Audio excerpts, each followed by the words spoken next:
ನಮಸ್ಕಾರ. Big boss 10ರ ವಾರದ ಕತೆ ಕಿಚ್ಚನ ಜೊತೆ ಕಾರ್ಯಕ್ರಮ ಆರಂಭವಾಗುತ್ತಿದ್ದಂತೆ ಸುದೀಪ್ ಸ್ಪರ್ಧಿಗಳಿಗೆ ಕ್ಲಾಸ್ ತೆಗೆದುಕೊಂಡರು. ಸಮಯ ಪ್ರಜ್ಞೆ ಇಲ್ವಾ ಎಂದು ಖಡಕ್ಕಾಗಿ ಶಾಕ್ ಕೊಟ್ಟರು.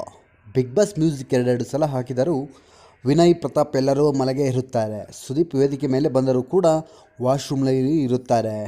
ಎಲ್ಲರಿಗೂ ಸುದೀಪ್ ಎಂಟ್ರಿಯನ್ನು ನೆಗ್ಲೆಕ್ಟ್ ಮಾಡಿದ್ದಕ್ಕೆ ಬೇಸರ ಮಾಡಿಕೊಂಡಿದ್ದಾರೆ. ಪ್ರತಿ ವಾರವೂ ಕೂಡ ಸ್ಪರ್ಧಿಗಳನ್ನು ಖುಷಿಯಾಗಿ ಮಾತಾಡಿಸಿದ್ದ ಸುದೀಪ್ ಅವರು ಈ ವಾರ ಗರಂ ಆಗಿ ಎಲ್ಲರ ಗ್ರಹಚಾರ ಕೂಡ ಬಿಡಿಸಿದ್ದಾರೆ.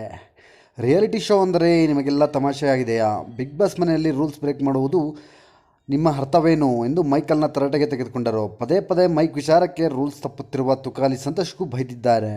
ಬಿಗ್ ಬಾಸ್ ಮನೆಯಲ್ಲಿ ಸಿರಿ ಒಬ್ಬರೇ ಎಲ್ಲ ರೂಲ್ಸನ್ನು ಫಾಲೋ ಮಾಡುವುದು ಎಂದು ಸ್ಪರ್ಧಿಗಳೇ ಒಪ್ಪಿಕೊಂಡಿದ್ದಾರೆ. ಬಿಗ್ ಬಾಸ್ ಅನ್ನು ಸ್ಪರ್ಧಿಗಳು ಬಹಳ ಈಸಿಯಾಗಿ ತೆಗೆದುಕೊಂಡಿರೋದಕ್ಕೆ ಆರಂಭದಲ್ಲಿ ಕಿಚ್ಚ ಸುದೀಪ್ ಕ್ಲಾಸ್ ತೆಗೆದುಕೊಂಡರು. ಹಾಗೂ ವಾರದಲ್ಲಿ ನಡೆದ ಪ್ರತಿಯೊಂದು ವಿಚಾರದ ಬಗ್ಗೆಯೂ ಸ್ಪರ್ಧಿಗಳು ಮಾಡಿದ ತಪ್ಪಿಗೆ ಬೈಯುತ್ತಾ ಅವರಿಂದಾದ ಒಳ್ಳೆಯ ಕ್ಷಣಗಳನ್ನು ಹೊಗಳುತ್ತಾ ತುಕಾಲಿ ಸಂತೋಷ್ಗೆ ಈ ವಾರ ಲಕ್ಕಿ ವಾರ ಎಂದು ಹೇಳಿದ್ದಾರೆ. ಅಲ್ಲದೆ ಈ ವಾರದ ಕಿಚ್ಚನ ಚಪ್ಪಾಳೆ ಕೂಡ ತುಕಾಲಿ ಸಂತೋಷ್ ಪಾಲಾಗಿದೆ. ಈ ವಾರ ಮನೋರಂಜನೆ ಹಾಗೂ ಕ್ರಿಯಾತ್ಮಕವಾದ ಕೂಡಿದ್ದ ವಿದ್ಯಾರ್ಥಿಯಾಗಿ ವಿಶೇಷವಾದ ಸವಲತ್ತುಗಳನ್ನು ಪಡೆದಿದ್ದಾರೆ. ಇದರ ಜೊತೆಗೆ ಉತ್ತಮ ಪಟ್ಟವು ಕೂಡ ತುಕಾಲಿ ಸಂತೋಷ್ ಅವರಿಗೆ ಈಗ ಕಿಚ್ಚನ ಚಪ್ಪಾಳೆಯು ಪಡೆದಿದ್ದಾರೆ.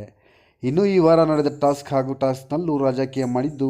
ಹೀಗೆ ಪ್ರತಿಯೊಂದು ವಿಚಾರದ ಬಗ್ಗೆಯೂ ಸುದೀಪ್ ನಗುನಗುತ್ತಲೇ ಸ್ಪರ್ಧಿಗಳಿಗೆ ಅವರ ತಪ್ಪುಗಳನ್ನು ತೋರಿಸಿಕೊಟ್ಟರು.